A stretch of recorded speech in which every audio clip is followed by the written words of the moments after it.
Once upon a time, on the banks of an African bay, there lived 100 snails.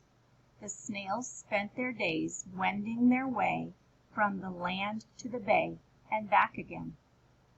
The snails were content to slug from sun-up to sunset day after day. All of the snails, that is, but Ray. Ray complained and complained. If I had legs, I would hit the trail. If I had wings, I would sail into the air. I would visit distant lands if I were not stuck as a snail.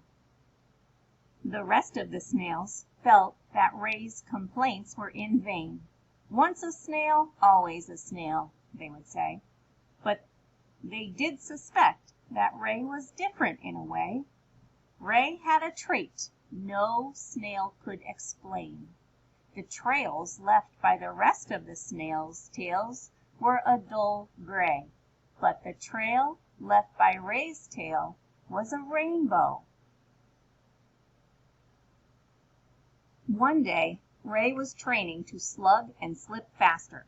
No pain, no gain, he huffed as he strained. But Ray was not a bit faster. Ray could not contain himself. He flopped onto the sand and failed, flailed, and wailed in dismay. Just then, an African gray parrot landed next to him. "Tell me your pains," he said. "I am a slug of a snail," Ray sniffled and snuffled. "I will never be fast and get away. I will end up stuck on the banks of this bay for the rest of my days." My granddad, Parrot, has a saying, "If there is a will, there is a way," he says. If you dwell on the fact that you are stuck, then you will remain stuck. But you can train your brain to invent different ways to travel. If you do not have legs, get legs. Get wings. Get into and onto things. "I get it," said Ray. It was as if a ray of sun had lit on his brain. From then on, Ray went about things in a different way. The next day, Ray slugged his way to the bay with the rest of the snails. He crept up next to a man who was explaining that he was getting on a train. Ray did not delay. He snuck into the man's backpack.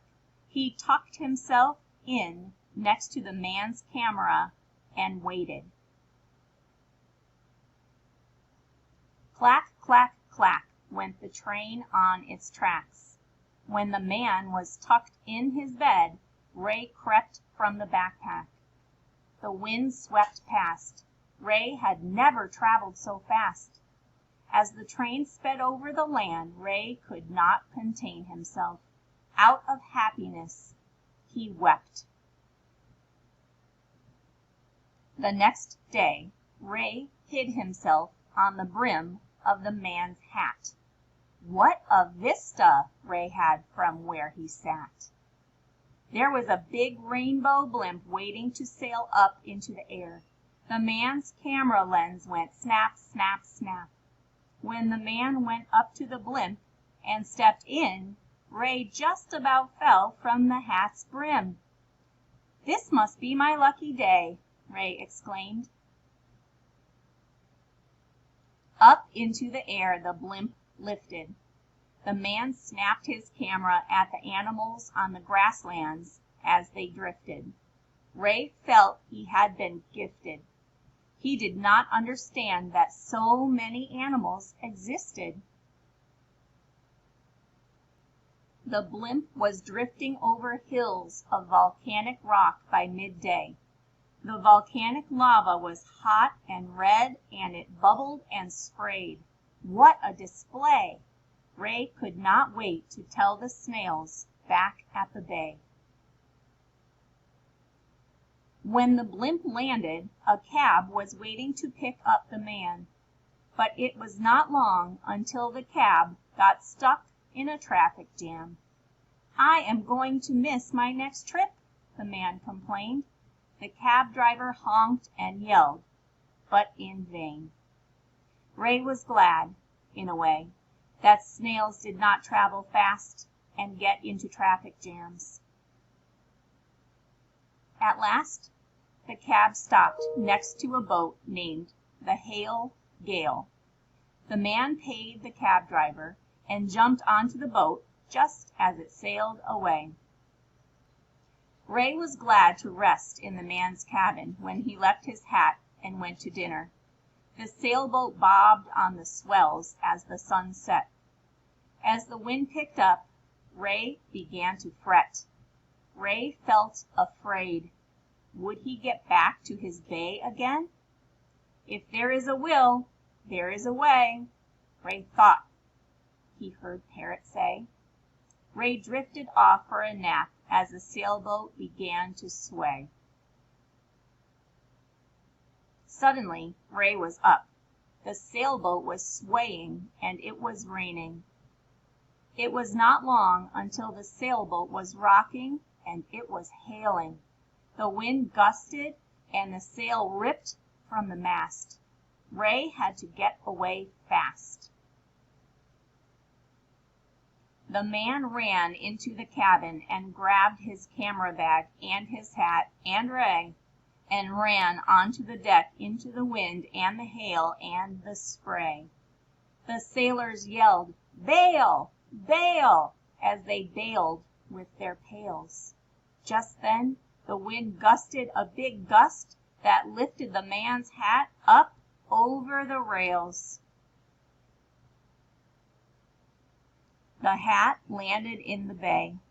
Ray held on to the brim as the hat tossed and rocked and swayed.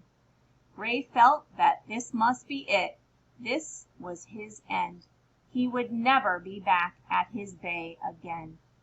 He held on to the brim of the hat and waited. Ray was afraid. In dismay, he fainted.